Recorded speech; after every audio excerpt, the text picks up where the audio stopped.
20,000 புத்தகங்களை படிச்சிருக்கிறதா சொல்லிட்டு தெரிகிற அண்ணாமலை மணிமேகலை காப்பியத்தை எழுதினவரு இளங்கோவடிகள்னு பேசியிருக்காரு. இளங்கோவடிகள் தன்னுடைய மணிமேகலையில ஏன் பேராலயம் என்கிற வாக்கு பயன்படுத்தார். மர்க்கா சொல்லு. இளங்கோவடிகள் தன்னுடைய மணிமேகலையில ஏன் பேராலயம் என்கிற வாக்கு பயன்படுத்தார். இவர் தெரியலையே உனக்கும் தெரியலையா? அட என்னங்கப்பா? ஐயோ, மாணவர்கள் மத்தியிலே இப்படி பேசியிருக்காரா? முன்னாள் முதலமைச்சர் எடப்பாடி பழனிசாமி அவர்கள் கம்பராமாயணத்தை எழுதினது சேக்கிழார்னு சொன்ன மாதிரி நம்ம அண்ணாமலையும் பேசியிருக்காரு. அமைச்சர் உதயநிதி ஸ்டாலின் அவர்கள் கூட இது ஒரு கேலி கூத்துன்னு சொல்லி இருக்காரு. பெரிய ஒரு ஜனநாயக கேலி கூத்து தான் நடக்குது. மீண்டும் ஒன்றிய அரசு கேட்பது வந்து தயவு செய்து பாதுகாப்பு கொடுங்க. ஏங்க, நாட்டோட உள்துறை அமைச்சருக்கே கௌரவ குறைச்சல் இருக்கும் போது உங்களுக்கு இருந்தா என்ன தப்புங்கிறேன். ஒரு உள்துறை அமைச்சர் அறிக்கை தருவது ஒன்றும் எந்த விதமான கௌரவ குறைச்சலும் அல்ல. இன்னும் சொல்ல போனால் அது அவருடைய கடமை. வரவிருக்கும் மக்களவை தேர்தலில் இந்தியா கூட்டணியின் எதிர்காலத்தை நீங்கள் எப்படி பார்க்கிறீர்கள் அப்படின்னு அதுல ஒரு கேள்வி கேட்டிருக்காங்க. அதுக்கு நம்ம முதல்வர் பதில் சொல்லும் போது,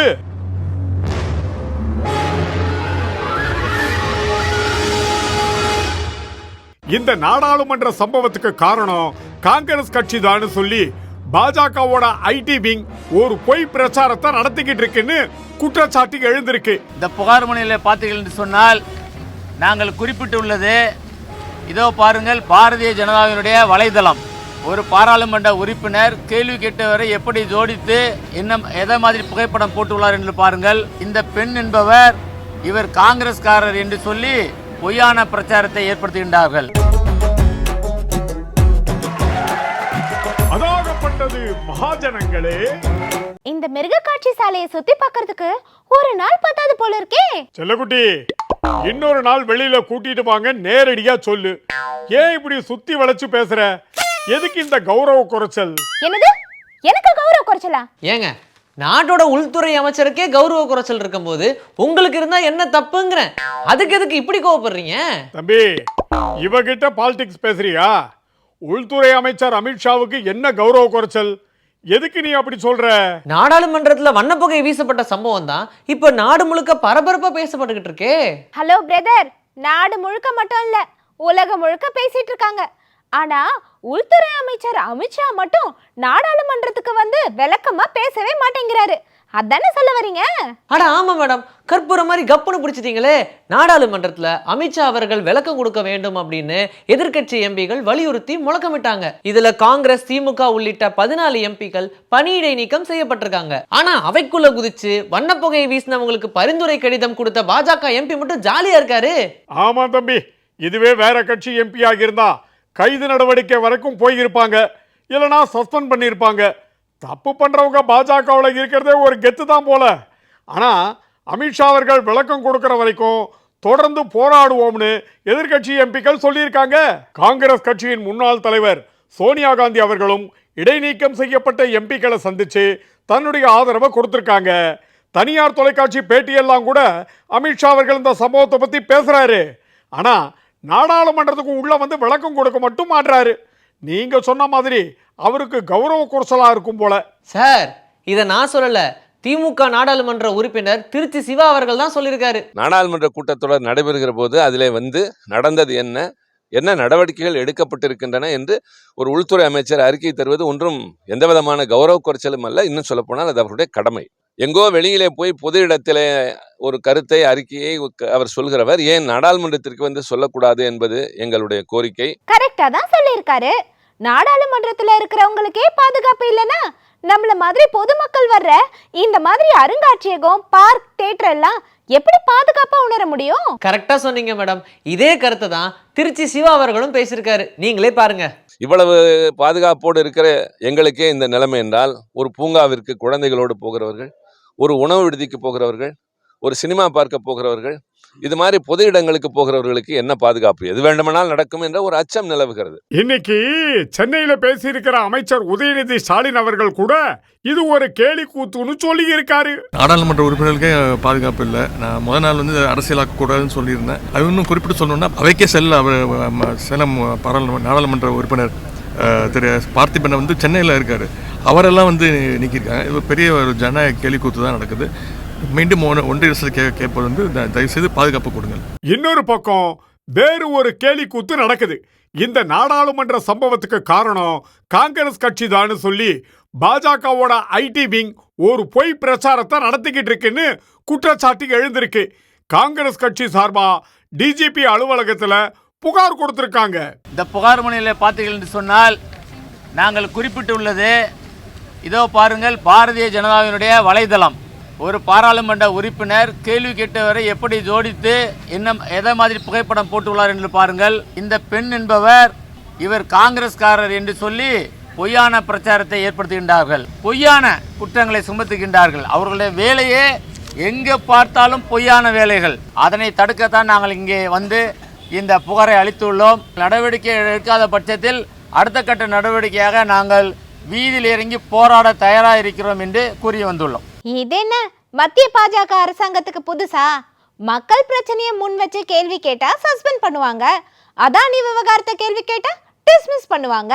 கடந்த 5 வருஷ பாஜக ஆட்சியில மட்டும் 57 எம்பிக்கள் 71 முறை சஸ்பெண்ட் செய்யப்பட்டிருக்கிறதா சொல்லப்படுது.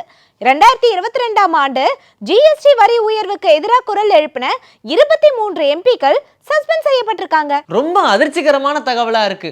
3 மாநிலங்கள்ல ஜெயிச்சதுக்கு அப்புறமா நாடாளுமன்றத்திலயும் நாங்க தான் ஜெயிக்க போறோம் அப்படின்னு அதிகார சிரிப்பா சிரிக்குது பாஜக. அங்கே சிரிப்பவர்கள் சிரிக்கட்டும், அது ஆணவ சிரிப்பு அப்படின்னு எம்ஜிஆர் அவர்கள் இவங்களுக்கு தான் பாடியிருக்கார் போல. இந்தியா கூட்டணி தலைவர்கள் பல மாநிலங்கள்ல வெவ்வேறு விதமான கருத்து வேறுபாடுகளோட இருந்தாலும் பாசிச பாஜக எதிர்ப்பு அப்படிங்கிறதுல மையம் கொண்டிருக்காங்க. வர்ற 10ஆம் தேதி இந்தியா கூட்டணி கூட்டம் டெல்லியில நடக்க இருக்கு. அதுல முக்கியமான விஷயங்களை பத்தி முடிவெடுப்பாங்கன்னு எதிர்பார்க்கப்படுது. நம்ம முதல்வர் ஸ்டாலின் அவர்களும் அந்த கூட்டத்துல கலந்துக்கிறாரு. இன்னைக்கு முதலமைச்சர் ஸ்டாலின் அவர்கள் ஆங்கில பத்திரிகையில பேட்டி ஒண்ணு கொடுத்திருக்காரு. அந்த பேட்டி தான் இப்போ பரபரப்பா போய்கிட்டு இருக்கு. பாத்தீங்களா? நாங்க 2 பேருமே அந்த நியூஸை படிச்சிட்டோம். முக்கியமான பல தகவல்களை முதலமைச்சர் அவர்கள் பதிவு பண்ணியிருக்காரு. ஆமா தம்பி, அண்மையில வெளியான இந்தி பேசும் மாநிலங்களின் சட்டப்பேரவை தேர்தல் முடிவுகள் பாஜகவின் சக்தியை தடுப்பதற்கு இல்லை என்பதை உணர்த்துவதாக இருக்கிறது. இந்த சூழலில் வரவிருக்கும் மக்களவை தேர்தலில் இந்தியா கூட்டணியின் எதிர்காலத்தை நீங்கள் எப்படி பார்க்கிறீர்கள் அப்படின்னு அதுல ஒரு கேள்வி கேட்டிருக்காங்க. அதுக்கு நம்ம முதல்வர் பதில் சொல்லும் போது, சட்டப்பேரவை தேர்தல் முடிவுகள் மக்களவை தேர்தலின் மீது தாக்கத்தை செலுத்தாது. சட்டப்பேரவை தேர்தல்கள் மாநிலங்களின் பிரச்சனைகளை முன்னிறுத்தி எதிர்கொள்ளப்படுகின்றன. ராஜஸ்தானில் பாஜக வென்றிருந்தாலும் கூட வாக்கு வித்தியாசத்தை பார்த்தால் காங்கிரஸை விட வெறும் 10 லட்சம் வாக்குகளே பாஜக அதிகம் பெற்றுள்ளது. சத்தீஸ்கரில் பாஜக 6 லட்சம் வாக்குகள் மட்டுமே அதிகமாக பெற்றுள்ளது. மத்திய பிரதேசத்தில் மட்டுமே 35 லட்சம் வாக்குகள் அதிகமாக பெற்றுள்ளது. இதிலிருந்து பாஜக எதிர்ப்பு வாக்குகளை மடைமாற்றி இருந்தால் நிச்சயமாக பாஜக வெற்றி பெற்றிருக்காது அப்படின்னு சொல்லியிருக்காரு. இந்தியா கூட்டணியானது மக்களவை தேர்தலின் போது பாஜக எதிர்ப்பு வாக்குகளை ஒருங்கிணைக்கும், அதன் மூலம் எளிதாக வெற்றியை சாத்தியப்படுத்தும். 3 மாநில தேர்தல் முடிவு எங்களுக்கும் ஒரு பாடம் அப்படின்னு கூட ஓப்பனா பேசியிருக்காரு. இந்த கருத்துக்கள் நிச்சயமா இந்தியா கூட்டணியில விவாதிக்கப்படும்னு தோணுது. அட கரெக்டா அப்படியே சொல்லிட்டீங்களே சார். ஆளுநரை பத்தி ஒரு கேள்வி கேட்டிருக்காங்க பாத்தீங்களா? ஆமாங்க, நீங்களும் ஆளுநரும் பேசி பிரச்சனைக்கு தீர்வு காணும்படி உச்சநீதிமன்றம் அறிவுறுத்தி இருக்கு. ஆளுநரும் உங்களை சந்திக்க அழைப்பு விடுத்திருக்காரு. இந்த சந்திப்பால நல்லது நடக்கும்னு நினைக்கிறீங்களான்னு கேட்டிருக்காங்க. அதுக்கு நம்ம முதலமைச்சர் சூப்பரா பதில் சொல்லியிருக்காரு. நான் நிறைய முறை ஆளுநரை சந்தித்து ஆலோசனைகள் நடத்தியிருக்கேன். நாங்க பல அரசு நிகழ்வுகளில் ஒன்னா கலந்துகிட்டு இருக்கோம். அப்பெல்லாம் அவர் என்கிட்ட நல்ல முறையில தான் பழகி இருக்காரு. இங்க சந்திப்பு பிரச்சனை இல்லை. ஆளுநர் தனது மனப்பான்மையை மாற்றி மாநில நலனுக்காக செயல்பட வேண்டும். மக்களின் வளர்ச்சிக்கும் மாநில கொள்கைகளுக்கு எதிரான சக்திகளின் கைகளில் கைப்பாவையாக இருப்பதை அவர் தவிர்த்து தமிழகத்தின் வளர்ச்சிக்கு அவர் ஆதரவு தர வேண்டும் அப்படின்னு செம்மையா பேசியிருக்காரு. பாஜகவுடைய கைப்பாவையா ஆளுநர்கள் இருக்கிற மாநிலங்கள்ல இந்த மாதிரியான நிலைமை தான் போய்கிட்டு இருக்கு. உச்ச நீதிமன்றம் சொன்னதுக்காக மக்களை சந்திக்கிறத விட்டுட்டு உண்மையான மக்கள் நலனுக்காக ஆளுநர்கள் மக்களை வந்து சந்திக்கணும் அப்படின்னு ரொம்ப அருமையாவே குறிப்பிட்டிருக்காரு முதல்வர் ஸ்டாலின் அவர்கள். மழை வெள்ள பாதிப்பை பத்தி மத்திய குழுவே ஆய்வு பண்ணதையும், தமிழ்நாட்டு அரசாங்கத்துடைய முன்னெச்சரிக்கை நடவடிக்கையை பத்தி மத்திய குழுவே பாராட்டினதை பத்தியும் அவர் தன்னுடைய பேட்டியில பதிவிட்டிருக்காரு. ஆமா தம்பி, நாட்டில் எவ்வளோ பிரச்சனைகளை பாஜக அரசியலாக்கிக்கிட்டு இருக்கு. அதில் ஒன்று தான் இந்த புயல் மழை பிரச்சனையும். நம்ம அண்ணாமலை இதுல கூட அரசியல் பண்ணி நல்லா வாங்கி கட்டிக்கிட்டாரு. ஆமாங்க, மத்திய அரசாங்கம் கொடுத்த பணத்துல தான் 6000 ரூபாய் தமிழ்நாடு அரசு கொடுக்குதுன்னு அண்ணாமலை சொன்ன கருத்துக்கு அமைச்சர் தங்கம் தென்னரசு பதிலடி கொடுத்திருக்காரு. அண்ணாமலை நடைபயணம் போனா கட்சி வளரும் நினைச்சாங்க. ஆனா ஏற்கனவே இருந்த நிலைமையும் கரைஞ்சு போச்சு. அவருடைய வம்படி பேச்சால அதிமுக கூட்டணியில இருந்து பாஜகவை கழட்டி விட்டதுதான் மிச்சம். அவரோட நடப்பயணத்தை பத்தி ஆரம்பத்திலிருந்து ஏகப்பட்ட விமர்சனங்கள் வந்துகிட்டு தான் இருக்கு. இது நடைப்பயணம் இல்ல, சொகுசு பஸ் பயணம்னு சொன்னாங்க. அதுக்கப்புறம் வசூல் வேட்டை நடத்துவதற்கான பயணம் அப்படின்னு சொன்னாங்க. காங்கிரஸ் எம்பி ஜோதிமணி அவர்கள் இந்த குற்றச்சாட்டை முன் வச்சாங்க. மணல் மாஃபியா கும்பல் கிட்ட அண்ணாமலை தரப்பு பல லட்சக்கணக்கான ரூபாய் வாங்கினதாகவும் புகார் கிளம்புச்சு. இதுக்கெல்லாம் ஹைலைட்டா கடந்த மாசம் 27ஆம் தேதி ஒரு சம்பவம் நடந்திருக்கு. கவனிச்சிங்களா? அண்ணாமலை நடைபயணத்துல ஹைலைட் சம்பவமா? என்னங்க ட்விஸ்ட் வைக்கிறீங்க? ஆமாங்க, உண்மையிலே ட்விஸ்ட் தான்.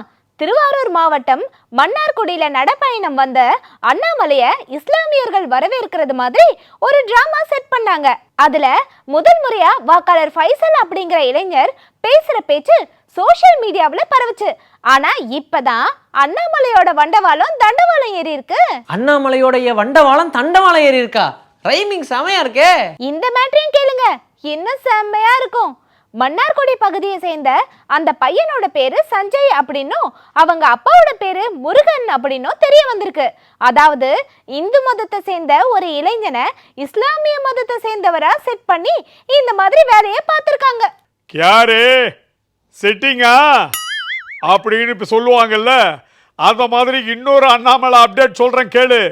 20,000 புத்தகங்களை படிச்சிருக்கிறதா சொல்லிட்டு தெரிகிற அண்ணாமலை மணிமேகலை காப்பியத்தை எழுதினவர் இளங்கோவடிகள்னு பேசியிருக்காரு. மணிமேகலையை எழுதுனது சீத்தலை சாத்தனாராச்சு.